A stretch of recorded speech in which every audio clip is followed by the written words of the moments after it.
যেই ঘটনাটি আমরা সংগ্রহ করেছি আমাদের একজন ভাইয়ের কাছ থেকে। এই ভাইয়ের নাম হচ্ছে মাহমুদুল হাসান রানা। ওনার বাড়ি ময়মনসিংহ জেলার ফুলপুর উপজেলার ৩ নং বাইতকান্দি ইউনিয়নের বক্তারপুর গ্রামে। আর ঘটনাটি যেখানে ঘটেছে ওনাদের পাশের গ্রাম, যার নাম হচ্ছে চৈন্নার মোড়। ওই এলাকায় যারা আছেন তারা গ্রামটি চিনে থাকবেন। ঘটনাটি যখন ঘটে তখন সময়কাল 2016, 17 বা 18 এরকম সাল হবে আর কি, যতটুকু আইডিয়া করে আমাদেরকে বলেছেন আর কি। আর ঘটনাটি যার কাছ থেকে সংগ্রহ করেছেন তার নাম হচ্ছে রিপন। এই রিপন ভাই কিন্তু এই রানা ভাইয়েরই বন্ধু। তো কথা প্রসঙ্গে বিভিন্ন গল্প উঠে আসে। একটা পর্যায়ে এই যে রিপন ভাই রানা ভাইকে বলেন যে কী ব্যাপার, তুই কি শুনিস? ওনার তো ব্লুটুথ হেডফোন রয়েছে, তো একটা আবার তার কানে দেন।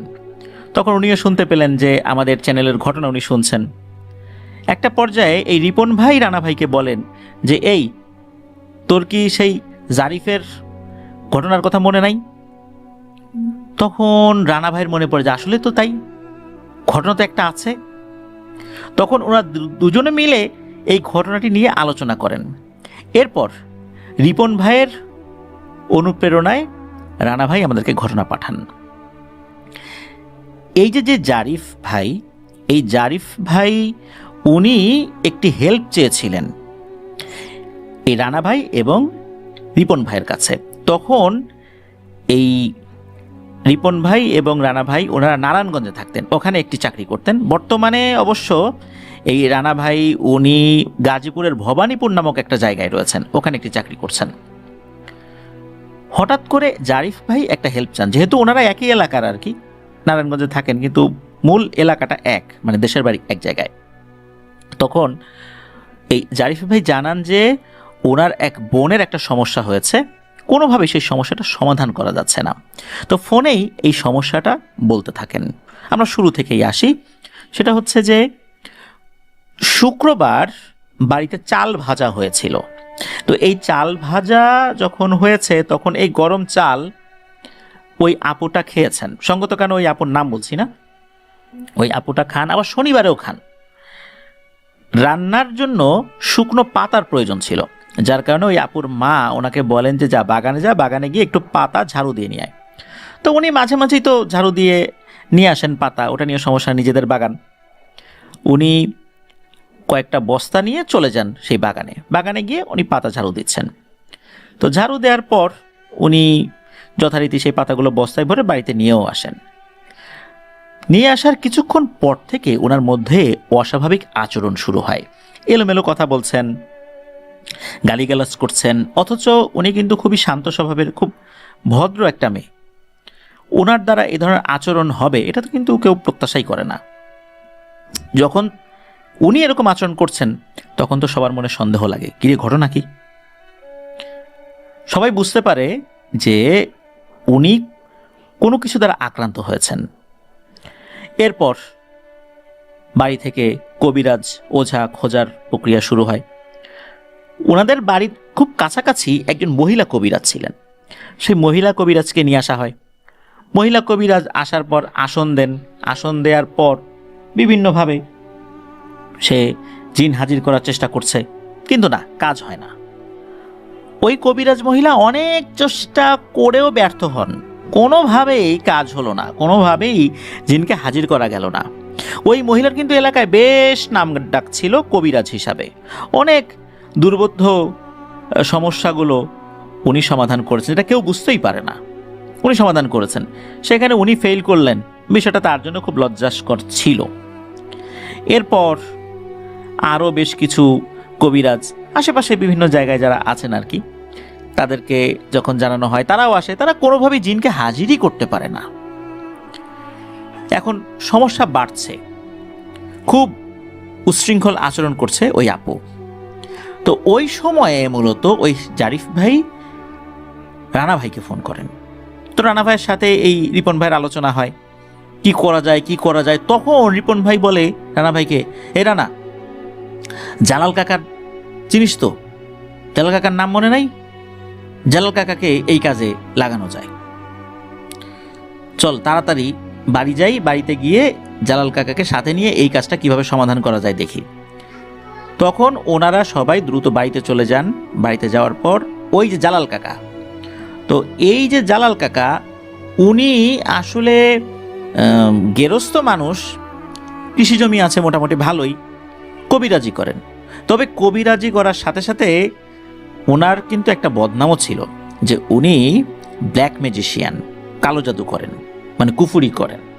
যার কারণে এই যে রানা ভাই, রিপন ভাই, ওনারা কিন্তু এই জালাল কাকাকে খুব একটা পছন্দ করতেন না। পছন্দ না করার কারণ এটাই যে উনি কুফুরি করেন। যেহেতু অন্য কেউ কাজ করতে পারছে না, জালাল কাকাকে যখন এই বিষয়টা বলা হয় তখন জালাল কাকা বলেন যে ঠিক আছে, আমি কাজটা করতে রাজি আছি, আমাকে 10,000 টাকা দিতে হবে, 1 টাকাও অগ্রিম দিতে হবে না। কাজ যদি না হয় আমি 1 টাকা নেবেও না, কিন্তু কাজ হলে আমাকে পুরো টাকাটাই দিয়ে দিতে হবে। তো এই বিষয়টা যখন ওই পরিবারকে জানানো হয় ওই জারিফ ভাইয়ের মাধ্যমে, সেই পরিবার রাজি হয়ে যায়। কারণ হচ্ছে ইতোপূর্বে যে কবিরাজরা এসেছেন তারা অ্যাডভান্স টাকা নিয়েছেন, যাওয়ার সময় টাকা নিয়ে গেছেন, কিন্তু কাজের কাজ কিচ্ছু হয়নি, সম্পূর্ণ বুজরুকি করে দিয়ে তারা চলে গেছে, কোনো লাভই হয়নি। যখন ওই জালাল কাকা এই শর্ত দিয়ে দেন তখন ওই পরিবারের সদস্যরা রাজি হয়ে যান এবং দ্রুত তাকে নিয়ে আসতে বলেন। জালাল কাকা যখন যাবেন, যাওয়ার সময় এই রিপন ভাইকে অনুরোধ করেন যে রিপন, তুই আমার সাথে চল, আমি তো কোরআন শরীফ পড়তে পারি না, কিছু জায়গায় কোরআন শরীফ পড়ার দরকার আছে, আমি যেহেতু মূর্খ মানুষ কোরআন শরীফ পড়া শিখি নাই, আমি যখন বলবো তুই পড়বি। এখন রিপন ভাই জালাল কাকাকে পছন্দ করে না। কি কারণে? ওই যে বললাম যে উনি কুফুরি করেন, এই জন্য রিপন ভাই সরাসরি বলে দেন যে কাকা, আমি আপনাকে পছন্দ করি না, নেহায়েত বাধ্য হয়ে আপনার কাছে আসছি, কারণ আপনি কুফুরি করেন, এই কাজ মোটেও ভালো না, আপনি জানেন এর পরিণাম কি। তখন জালাল কাকার মন খারাপ হয়ে যায় এবং উনি তখন এই রানা ভাইয়ের সামনেই বলেন যে তুই যেটা বলছিস সেটা সত্য, আমি যেটা করি সেটা খারাপ কাজ, কিন্তু তুই এটাও জেনে রাখ যে আমি এই কাজ ছেড়ে দিয়েছি, আল্লাহ আমাকে ক্ষমা করুন, আমি এখন শুধু মানুষের উপকারের জন্য যেটা না করলেই না সেই কাজ করি, কিন্তু কোনো ধরনের কোনো কালো জাদু বা কুফুরি সংক্রান্ত কোনো কাজ আমি করি না। আগে বেশ কিছু টাকা পয়সা উপার্জন করেছি, আর আল্লাহ আমাকে যতটুকু সহায় সম্পত্তি দিয়েছেন আমি এগুলোই নিয়ে এখন আলহামদুলিল্লাহ ভালো আছি, আর অদূর ভবিষ্যতে আমি পুরোপুরি এই কাজ ছেড়ে দিব এবং আল্লাহ যেন আমাকে ক্ষমা করেন, তোরাও সেই দোয়া করবি। তো এই কথা শোনার পর রিপন ভাই, রানা ভাই দুজনই জালাল কাকার উপরে খুশি হয়ে যান। জালাল কাকাকে নিয়ে ওনারা রওনা দিয়েছেন। তো ওই যে চৈন্নার মোড় তো কাছাকাছি, ওনারা সেই বাড়িতে যান। সন্ধ্যার পর মূলত কাজ শুরু হবে। সন্ধ্যার পর কাজ শুরু হয়। যেহেতু এই যে রিপন ভাই উনি কোরআন তেলাওয়াত করবেন, এজন্য ওনাকেও কাছাকাছি রাখার দরকার।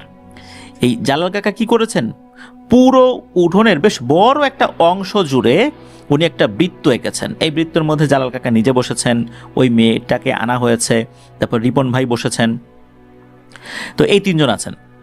এরপর জালাল কাকা উনি ওনার মতো করে জিন হাজির করার তদবির শুরু করেছেন। উনি ওনার মতো করে করছেন, কিন্তু কোনো লাভ হয় না, কোনো আলামত নাই জিন হাজির হওয়ার। উনি তো অবাক হয়ে যান, ওনার জানা সকল বিদ্যা উনি কাজে লাগান, কিন্তু কোনো লাভ হয় না। উনি চিন্তা করেন যে এটা কিভাবে সম্ভব, জিন হাজির তো হবে, সে যত শক্তিশালী জিনই হোক, হাজির হওয়ার আলামত কিছুটা হলেও প্রকাশ করবে, কিন্তু কোনো কাজই হচ্ছে না। তাহলে কি উনি কোনো তদবির করতে পারছেন না, বা উনি কি ওনার সেই বিদ্যা হারিয়ে ফেলেছেন? উনি নিজেই চিন্তিত হয়ে পড়েন। একটা পর্যায়ে উনি কিছুটা সময় নেন। সময় নিয়ে উনি ওনার অনুগত একটা জিনকে ডাকেন, মাঝে মাঝে যার কাছ থেকে কিছু তথ্য নেন। তো সেই জিনটা নাকি এসে ওনার কানে কানে বলে যায় যে জালাল মিয়া, তুমি চেষ্টা করেও ওই জিনটাকে হাজির করতে পারবা না। কারণ হচ্ছে ওই জিনটা কাছাকাছি আছে, কিন্তু কোনোভাবেই এই বাড়িতে আসতে পারছে না, যেটা ওই জিনের জন্য বেশ ঝামেলার ব্যাপার হয়ে দাঁড়িয়েছে। জালাল মিয়া অবাক হন, ওই জিনটা বাড়ির কাছাকাছি আছে অথচ হাজির হতে পারছে না, এটা কিভাবে সম্ভব? তখন ওই জিনটা বলে যে এটা সম্ভব হচ্ছে এই বাড়ির কাছাকাছি একটা মহিলা কবিরাজ আছে, এই কবিরাজ এখানে বসে আছে, এই কবিরাজ এর আগে চেষ্টা করেছে, ওই জিনটাকে হাজির করতে পারে নাই। পরবর্তীতে আরও বেশ কয়েকটা কবিরাজ আসছে, তারাও হাজির করতে পারে নাই। এখন তুমি হাজির করার চেষ্টা করছো, ওই মহিলা কবিরাজ বুঝে ফেলেছে যে ওই জিনটা হাজির হবে। তখন ও এমন একটা পদ্ধতি অবলম্বন করেছে যার কারণে ওই জিনটা এখানে ঢুকতে পারছে না। এদিকে তুমি তো কাজ চালিয়েই যাচ্ছ। ওই মহিলার 2 পায়ের নিচে 2টো পান পাতা রাখা আছে, আর হাতে একটা জিনিস ধরা আছে, এবং বসে বসে ও কিছু মন্ত্র পাঠ করছে, যার কারণে ওই জিনটা হাজির হতে পারছে না। এখন সমাধান কি? তখন ওই জিনটা বলে যে তুমি বলো যে এই বৃত্তটা আরো বড় করতে হবে, সবাইকে 1 হাত করে পেছনে সরে যেতে হবে, কারণ ওখানে কিন্তু অনেক লোক উপস্থিত ছিল, ছোট বড় বৃদ্ধ বিভিন্ন বয়সের নারী পুরুষ শিশুরা উপস্থিত ওখানে ছিল। যখন বলা হবে যে 1 হাত পেছনে সরে যেতে হবে, তখন সবাই 1 হাত পেছনে সরে যাবে। যদি একবার ওই মহিলা 1 হাত পেছনে সরে যায়, এরপরে পায়ের নিচে ওই পান পাতা দিয়ে আর কিছু করলেও লাভ হবে না, তার ওই বিদ্যা কাজে লাগবে না, তাকে শুধু ওখান থেকে সরে যেতে হবে। কথা বলে ওই জিনটা ওখান থেকে চলে যায়। এরপর এই যে রিপন যে আছে, রিপন ভাই, তারপরে যে জারিফ ভাই, এই 2 জনকে ডাকেন। 2 জন কাছে আসার পর বলেন যে তোরা তাড়াতাড়ি একটা কাজ কর, এক্ষুনি বল এই বৃত্তটাকে বড় করতে হবে, সবাই যেন 1 হাত পেছনে সরে যায়। তো এই কথা বলার সাথে সাথে সবাই পেছনে সরে গেছে, কিন্তু সরে না হচ্ছে ওই কবিরাজ মহিলা। ওই কবিরাজ মহিলা ঠায় একটা জায়গায় বসে আছে। বসার কিন্তু একটা স্টাইল আছে, অনেক সময় আমরা 2 হাঁটু উঁচু করে বসি না, তো ওইভাবে বসে আছে, সে নড়েও না চড়েও না। তখন এই জারিফ ভাই আর রিপন ভাই বলছে যে এই খালা সরেন, এখান থেকে সরেন, 1 হাত পেছনে যান। তখন ওই মহিলা কবিরাজ বলছে, এই চ্যাংরাগুলা, আমারে কেন পিছনে সরতে বলিস? বড় করতে হবে কেন? কবিরাজিকে আমরা জানি না? বৃত্তটা ছোট করতে বলে, এত বড় বৃত্ত কেউ আঁকে নাকি? বৃত্ত আঁকবে ছোট ছোট, পুরো উঠান জুড়ে বৃত্ত আঁকা, আবার বলছিস সরে যেতে হবে, সরব না আমি, তা সর এখান থেকে। তখন ওই জারিফ ভাই রিপন ভাই সন্দেহ করেছেন যে আসলেই তো এই মহিলা কবিরাজের মধ্যে কোনো ঝামেলা আছে। ওই অবস্থাতে যদিও বা কবিরাজ বেশি কিছু বলেন নাই জারিফ ভাই রিপন ভাইকে, খালি বলেছেন যে যে কোনো মূল্যে আরো 1 হাত পরিমাণ সবাইকে সরাতে হবে। ওই মহিলা তো সরে না। শেষ পর্যন্ত এই জারিফ ভাই রিপন ভাই 2 জন মিলে ওই মহিলাকে জোর জবরদস্তি করে ওখান থেকে যখনই সরিয়েছে, তখন ওনারাও দেখতে পায় এই মহিলার 2 পায়ের নিচে পান পাতার মতো কিছু একটা আছে। ওনারা এতটুকুই দেখেছেন। এরপর ওই মহিলা ওখানে থেকে সরে বসার পর ওই 2 পান পাতা উনি সরাই নেন, সরাই আবার পায়ের নিচে দেন, এটাও কিন্তু ওনারা খেয়াল করছেন। এরপর নতুন করে যখন ওই বড় করে আরো 1 হাত সরিয়ে বৃত্ত আঁকা হয়, তারপর সবাই আবার আগ্রহ নিয়ে দেখছেন যে কখন জিন হাজির হয়। এইবার মনে হলো ঝড়ো বাতাস ওই বাড়ির চারদিকে শুরু হয়েছে, অথচ এতক্ষণ কিচ্ছু হয়নি। লোকজন বুঝতে পারে কিছু একটা হবে।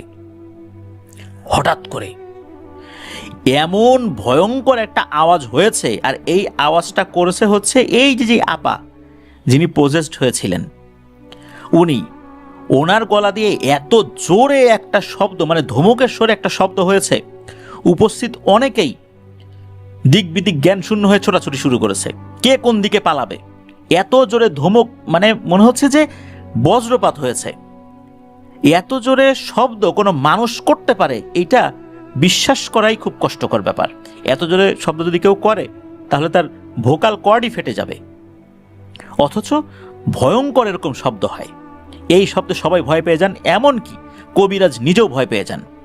আর শব্দ যখন হয়েছে তখন মনে হচ্ছে মুখের ভেতর থেকে একটা দমকা বাতাস বেরিয়ে এসেছে, যে বাতাস বেশ কয়েকজনকে ধাক্কা দিয়েছে, এত জোরে শব্দ হয়েছে।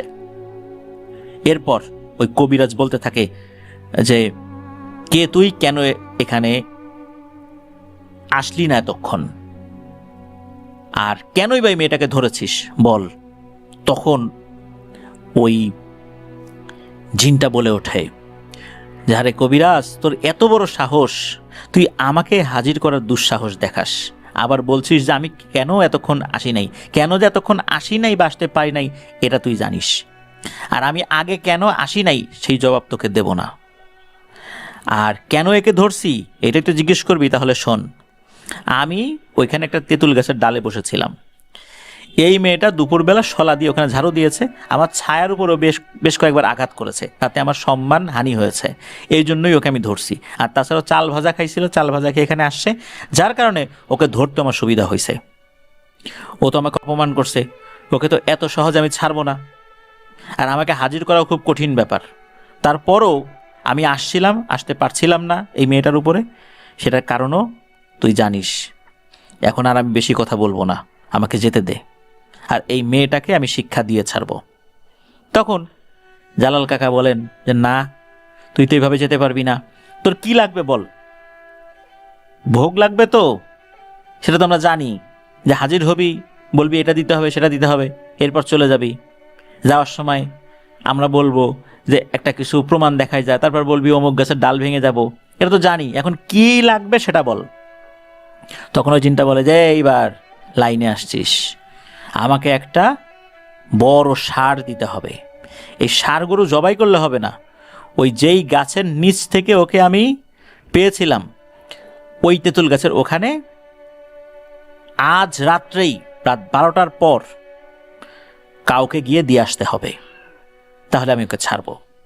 এখন একটা ষাঁড় গরুর দাম তো অনেক, এটা তো ওই পরিবারের পক্ষে ওই সময়ের মধ্যেই গোছানো সম্ভব ছিল না। তখন কবিরাজ বলেন যে না, তা তো হবে না, এত বড় জিনিস তো দিতে পারবে না, গরু ছাগল ভেড়া এসব কিছু চাইবি না, অন্য কি চাইবি সেটা বল। তখন ওই জিনটা বলে ঠিক আছে, দুটো কালো মোরগ আজ রাত্রেই ওখানে রেখে আসবি, তাহলে আমি ছেড়ে চলে যাব। তখন ওই জালাল কাকা বলে কথা দিলি তো, ছেড়ে যাবি তো? তখন বলে হ্যাঁ কথা দিলাম, আমি ছেড়ে চলে যাব। তখন আশেপাশের যে লোকজন আবার জড়ো হয়েছিল, মানে যখন দিক বিদিক জ্ঞান শূন্য হয়ে দৌড়াদৌড়ি করছে, একটা পর্যায়ে সাথে সবাই আবার জড়ো হয়েছে। কিছু কিছু লোক বলছে যে এই কি প্রমাণ রেখে যাবে, কি প্রমাণ রেখে যাবে, জালাল মিয়া বলো কোন গাছের ডাল ভাঙবে। তখন কবিরাজ বলেন যে এই বল তুই কোন গাছের ডাল ভেঙে যাবি। তখন ওই জিনটা বলে যে আমি যাওয়ার সময় আম গাছের একটা ডাল ভেঙে যাব। তখন কবিরাজ বলে হ্যাঁ জানি তো, তোরা যাওয়ার সময় কোনো একটা প্রমাণ রেখে যাবি, শুরুতেই তো বলছিলাম, আচ্ছা যা আম গাছের ডাল ভেঙে এখন মানে মানে বিদায় হ, আর আজকে রাত 12টার পরেই তুই যেটা চেয়েছিস সেটা তুই পেয়ে যাবি, যা। এরপর কেমন যেন ভয়ঙ্কর একটা শব্দ হয়, এরপরই ওই আপুটা সেন্সলেস হয়ে পড়ে যান, আর একটা শব্দও হয় ডাল ভাঙার। বোঝা গেল যে ওই দিক দিয়ে চলে গেছে। উপস্থিত লোকজন বেশ খুশি যে হ্যাঁ তারা নিজের চোখে এরকম একটা জিনিস দেখতে পেরেছে। এরপর ওই রাত্রেই রাত 12টার পর আর কি, কে যাবে ওখানে, কেউ সাহস পায় না, একা একা ওই তেঁতুল গাছের নিচে ওই ঝোপের মধ্যে যাবে যেখানে পাতা ঝাড়ু দিতে গিয়েছিল ওই আপা, কেউ তো সাহস পায় না। শেষ পর্যন্ত এই জালাল কাকা বলেন যে ঠিক আছে আমিই যাব, যেহেতু মেয়েটার দায়িত্ব আমি নিয়েছি চিকিৎসা করার, আমিই যাব। তো উনি কি করেছেন, ওই দুটো কালো মোরগ নিয়ে ওই গাছের নিচে রেখে যেই না উল্টো দিকে ঘুরেছেন, হঠাৎ করে মনে হলো যে এই মোরগ দুটো খুব তীব্র স্বরে আর্তনাদ করে উঠল। মনে হলো কেউ একটা ওদেরকে ধরে মারাত্মকভাবে কামড় বসিয়ে দিয়েছে, এক কামড়ে ওদের জীবন শেষ। ঠিক ওই মুহূর্তে যেই আর্তনাদ করে ওঠো ওরকম আর্তনাদ করেছে। জালাল কাকা ভয় পেয়েছেন, তবুও উনি দ্রুত হেঁটে ওই বাড়িতে চলে আসেন। আসার পর এবার উনি একটু স্বস্তির নিঃশ্বাস ফেলেন, যাক আলহামদুলিল্লাহ ঝামেলা বিদায় হয়েছে।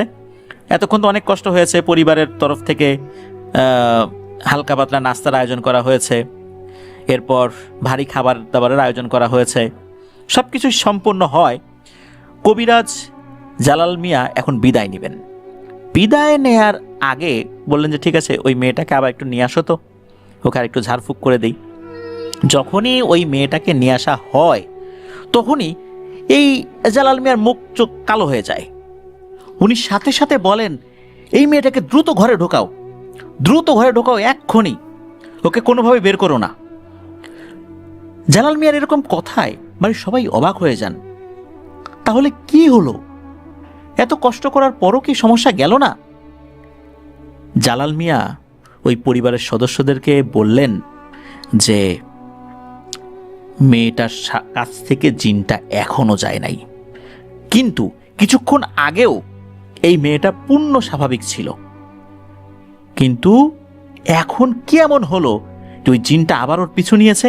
আমি বুঝতে পারছি না। তোমাদের বাড়িতে এখন আমি কোনো খাবার খাবো না, আমার পারিশ্রমিকও আমি নেব না, আমি এক্ষুনি বাড়িতে যাব। বাড়িতে যাওয়ার পর আমার কিছু কাজ আছে, সেগুলো করে আবার আমি আসব। আমি আসার আগ পর্যন্ত এই মেয়েটা কোনোভাবেই যেন ঘর থেকে বাইরে বের না হয়। তোমরা ওর যাবতীয় সরঞ্জামাদি ওর ঘরের মধ্যেই দিবা, ও যেন আমি আসার আগ পর্যন্ত ঘর থেকে বাইরে বের না হয়। এটাই অনুরোধ। যদি কোনো কারণে বের হয় তাহলে বুঝে নিও যে আমার আর কিছুই করার থাকবে না। শুধু আমার কেন, কারোরই কিছু করার থাকবে না। এই বলে দ্রুত জালাল মিয়া ওই বাড়ি থেকে বের হয়ে যান ওনার নিজের বাড়ির উদ্দেশ্যে। আর যাওয়ার আগে বারবার সতর্ক করে দিয়েছিলেন। পরিবারের সদস্যরা সেটা মেনেও নিয়েছিলেন। জালাল মিয়া চলে যাওয়ার পর যখন দেখলেন যে মেয়েটা খুব স্বাভাবিক হয়ে গেছে, একদম স্বাভাবিক আর কি, একদম স্বাভাবিক, দিব্যি ভালো, ওই রাতের মতো তাকে বাইরে বের হতে দেওয়া হয়নি। এদিকে জালাল মিয়া বাড়িতে গিয়ে ওনার কিছু কাজ করছিলেন। উনি আসলে বুঝতে পারছিলেন না হঠাৎ করে কি এমন হলো। সাধারণত যেটা হয় যে এই ধরনের কাজের পর জিনেরা আর আসে না, তাহলে হঠাৎ করে কেন এমনটা হলো? উনি এটা বোঝার চেষ্টা করছিলেন, এটা সমাধানের চেষ্টা করছিলেন। এদিকে যখন সকাল হয়ে যায়, সকাল হয়ে যাওয়ার পর মোটামুটি 9টা 9:30 বেজে গেছে সকাল। বাড়ির আশেপাশের লোকজনও আসছে মেয়েটাকে দেখার জন্য, দেখে দিব্যি স্বাভাবিক। তখন আশেপাশে অনেকে বলছে, আরে মেয়েটা তো স্বাভাবিক হয়ে গেছে, এখনো ঘরের মধ্যে রেখে দিছো কেন? ও বাইরে বের হোক, হাঁটাচলা করবে না? তখন পরিবারের বেশ কিছু সদস্যরা বলে যে না, কবিরাজ আসুক তারপরে বাইরে বের হোক। আবার অনেকে মাতুব্বারি করে বলছে যে আরে ধুর, কবিরাজ জানে কি, ও বাইরে বের হোক। এর মধ্যে আবার ওই যে মহিলা কবিরাজ উনিও আসছেন, এসে বলতেছে যে আরে ও তো সুস্থ, ও বাইরে বের হোক, সমস্যা কি? যখন ওই মহিলা কবিরাজ বলছেন যে ও বাইরে বের হোক, তখন লোকজন আসলে বুঝতে পারেন নাই যে আসলে ওই মহিলার উদ্দেশ্যটা কি, বা ওই মহিলা যে পূর্বে ওরকম একটা অপকর্ম করেছিলেন এটা তো তখনও আসলে পরিবারের সদস্যরা জানতেন না। এরপর কি হয়, ওই মেয়েটা ঘর থেকে বাইরে বের হয় স্বাভাবিকভাবেই। সেই গত রাত থেকে ঘরের মধ্যে আছে, বের হয়ে টিউবওয়েলে মানে চাপকল যেটা, ওখানে গিয়েছে হাত মুখ ধোয়ার জন্য। যখনই গিয়েছে তখন এমন জোরে একটা আর্তনাদ করেছে, মনে হচ্ছে যে তার আর্তনাদে আকাশ বাতাস কেঁপে উঠেছে। সাথে সাথে লোকজন যখনই ওই টিউবওয়েলের কাছে গিয়েছে তখন দেখে মেয়েটা টিউবওয়েলের পাশে পড়ে আছে। মনে হচ্ছে ভয়ঙ্কর সে কিছু দেখেছে। আর সে মাটিতে একদম নির্জীব হয়ে পড়ে আছে, চোখে মুখে আতঙ্কের ছাপ। তার শরীরে হাত দিয়ে দেখা যায় মেয়েটার পৃথিবীতে নেই, মারা গেছে। সাথে সাথে কবিরাজকে ফোন করা হয়। কবিরাজ বলেন যে আমি তো আসতেছি তোমাদের বাড়িতে, কেন, কি হয়েছে? তখন এই ঘটনা খুলে বলা হয়। তখন কবিরাজ থমকে যান এবং বলেন যে আমার আর তোমাদের বাড়িতে আসার প্রয়োজন নাই, যা সন্দেহ করেছিলাম সেটাই হয়েছে। কেন মেয়েটাকে বাইরে বের হতে দিলা? মেয়েটা তো মারাই গেছে, এখন আমি কি চিকিৎসা করব? চিকিৎসার তো আর কোনো কিছু রাখো নাই তোমরা। এই বলে উনি ফোন কেটে দেন, উনি ওনার বাড়িতে চলে যান। আসলে ঘটনাটা কি হয়েছিল এই ব্যাপারটা এই জালাল মিয়া পরবর্তীতে জানিয়েছিলেন। প্রথমত ওই মহিলা কবিরাজ কি করেছেন সেটা তো জানিয়েছেন। মূলত ওই মহিলা কবিরাজ চাচ্ছিলেন না ওই জিনটা হাজির হোক, কেননা অনেকেই ওই জিনটা হাজির করতে পারে নাই। ওই মহিলা কবিরাজ শুরুতে নিজেও পারে নাই। এখন যদি জালাল মিয়া এসে ওই জিনটাকে হাজির করে তাহলে তার সম্মানটা কমে গেল না? ওই গ্রামের মধ্যে ওই মহিলা কবিরাজ তো বেশ নাম কুড়িয়েছে আর কি বিভিন্ন কাজ করে।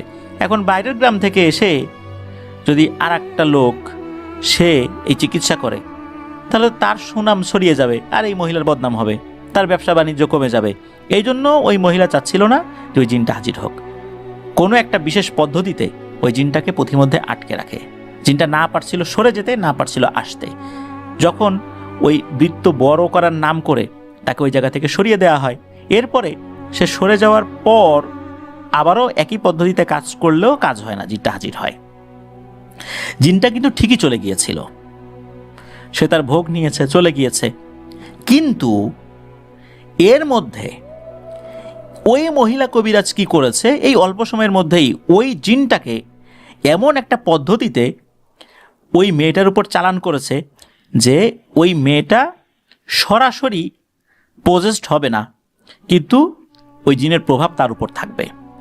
যখনই এই কাজটি করেছে ওই মহিলা, উদ্দেশ্য ছিল হচ্ছে যে ওই মেয়েটা আবার একটু অসুস্থ হবে, তখন এই মহিলা কবিরাজ উনি এটার সমাধান করবেন। তখন বলবেন যে দেখছো, এত বড় কবিরাজ নিয়ে আসতে পারে না, শেষ পর্যন্ত আমি সমাধান করলাম। এতে করে তার সুনামটা আরও বাড়বে, তাহলে বোঝা যাবে যে সে দালাল মিয়ার থেকে আরও বড় কবিরাজ। এই কারণেই মূলত সে একটা বিশেষ পদ্ধতিতে ওই জিনটাকেও বন্দি করে ফেলে এবং ওই মেয়ের উপর চালান করে দেয়। কিন্তু এই পদ্ধতির একটা ঝুঁকি ছিল, যেটা ওই মহিলা জানতো। যেহেতু ওই মেয়েটা সুস্থ স্বাভাবিকই ছিল, যাতে করে সে জিন দ্বারা আরও একটু আক্রান্ত হয়, এই জন্য সে সকালে এসে বলেছিল যে ও বাইরে বের হোক, সমস্যা কি। কিন্তু বাইরে বের হওয়ার পর ওই জিনটাকে যে ওই মেয়েটাকে মেরে ফেলবে, এই চিন্তাটা ওই মহিলা কবিরাজ মাথায়ও আনতে পারে নাই। কারণ ওই মহিলা কবিরাজ চিন্তা করেছে যে আমি যে পদ্ধতি অবলম্বন করেছি তাতে এরকম সমস্যা হবে না। মহিলা কবিরাজ এই কাজ করার কারণে ওই জিনটা যখন একটু সুযোগ পেয়েছে, সাথে সাথে ওই আপুকে মেরে ফেলেছে। এই বিষয়টা যখন জানাজানি হয়ে যায়, ওই মহিলা কবিরাজকে ধরা হয়। মহিলা কবিরাজ স্বীকার করেন যে হ্যাঁ, আমি মূলত নিজের আত্মসম্মান বাঁচানোর জন্য আমি এই কাজটি করেছিলাম, কিন্তু ঘুণাক্ষরেও বুঝতে পারি নাই যে ওই জিনটা এসে এই মেয়েটাকে মেরে ফেলবে। আমার অন্যায় হয়েছে, আমাকে ক্ষমা করে দাও। আসলে ওই পরিবারের সদস্যরা তখন আর কি বলবেন? ইচ্ছাকৃতভাবে না হলেও কোনো একটা কৌশল তো অবলম্বন করেছিলেন যাতে করে ওই মেয়েটা বিপদে পড়ে, আর যার কারণে ওই মেয়েটা পৃথিবী থেকে বিদায় নেয়। ওই জিনটার ক্ষোভের বশবর্তী হয়ে মেয়েটা পৃথিবী থেকে বিদায় নেয়। জিনটা তাকে হত্যা করে। একদম দিনের বেলা মানুষের সামনে এইভাবে চিৎকার দিয়ে পড়ে এই টিউবওয়েলের পাড়েই মেয়েটি মারা যায়। আর মারা যাওয়ার কারণ ওই একটাই, ওই মহিলা কবিরাজের ইগো প্রবলেম। এই জন্য আসলে অনেক রহস্যময় ঘটনা আমাদের আশেপাশে ঘটে যায়, আমরা না বুঝতে পারি না কেন এমনটা হলো। আমাদের আশেপাশে অনেক মানুষ অসুস্থ হয়ে থাকে, ডাক্তারের চিকিৎসা নিচ্ছে, ভালো হয় না, ডাক্তার রোগী ধরতে পারে না, অথচ অসুস্থ। দেখা যাচ্ছে তারা এই জাদুটোনা বিশ্বাসও করে না। প্রিয় লিসেনার্স, মনে রাখবেন, এই জিনিসগুলো যে যত কম বিশ্বাস করে তার আক্রান্ত হওয়ার সুযোগটাও বেশি, তাকে জাদুটোনা করে দুর্বল করে ফেলা, এমনকি মেরে ফেলার সুযোগটাও বেশি থাকে, কারণ সে তো এগুলো বিশ্বাস করে না। সে যতক্ষণে ডাক্তারি ট্রিটমেন্ট নেবে ততক্ষণে তার জীবন শেষ। কারণ উনি তো কবিরাজের কাছে যাবেন না বা হুজুরের কাছে রুকিয়া করতে যাবেন না, উনি তো এগুলো বিশ্বাস করেন না, জাদুটোনা বিশ্বাস করেন না, অথচ তার উপরে এটা প্রয়োগ করা হয়েছে। কেউ কোনো কিছু দিলে গোগ্রাসে গিলে ফেলা, খেয়ে ফেলা, একবারও চিন্তা না করে যে আমি জিনিসটা খাচ্ছি এর মধ্যে কোনো জাদুর উপকরণ আছে কিনা বা জাদুর কোনো উপাদান মেশানো আছে কিনা, এ তো বুঝতে পারছি না। সরল বিশ্বাসে আমরা আমাদের অনেক আত্মীয় স্বজনদেরকে বাড়িতে ডেকে নিয়ে আসছি, তারা যে আমাদের জন্য ক্ষতির কারণ হতে পারে, তারা যে বাড়ির বিভিন্ন জায়গায় জাদুর উপকরণ রেখে যেতে পারে, এটা তো আমরা বিশ্বাসই করি না। আর যদি কখনো পাইও তো চিন্তা করে ধুর, এগুলাতে কাজ হয় নাকি, এগুলা দিয়ে কি করবে।